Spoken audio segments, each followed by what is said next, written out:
রাষ্ট্রদ্রোহ মামলায় সম্মিলিত সনাতনী জাগরণ মঞ্চের মুখপাত্র চিন্ময় কৃষ্ণ দাস ব্রহ্মচারীকে হাইকোর্টের দেওয়া জামিন স্থগিতের আদেশ প্রত্যাহার করা হয়েছে।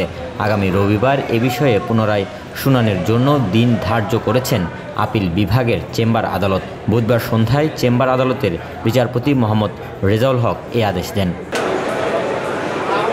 এর আগে চিন্ময় দাসকে দেওয়া হাইকোর্টের জামিন বিকেল 5:30টার দিকে স্থগিত করেন চেম্বার আদালত। তারও আগে দুপুর 2টার দিকে তার জামিন মঞ্জুর করেন হাইকোর্ট। পরে ওই জামিন স্থগিত চেয়ে আপিল করে রাষ্ট্রপক্ষ। আদালতে ওই দিন চিন্ময়ের পক্ষে ছিলেন আইনজীবী অপূর্ব কুমার ভট্টাচার্য। হাইকোর্টে করেছে হাইকোর্টে রুলটা ছিল তো তার জামিন দিয়েছে, ওরা এপিলেট ডিভিশনে গেছে, এখনো পর্যন্ত কোনো অর্ডার আমরা জানি না এই বিষয়ে।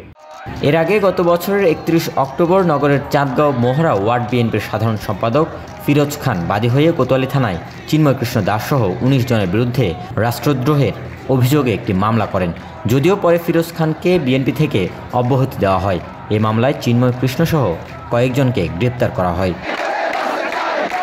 গ্রেপ্তার চিন্ময় কৃষ্ণ দাসের জামিন নামঞ্জুর হলে গত বছরের 26 নভেম্বর চট্টগ্রাম আদালত প্রাঙ্গণে সংঘর্ষ হয়। ওই সময় আইনজীবী সাইফুল ইসলামকে হত্যা করা হয়। Desk report, news now 24।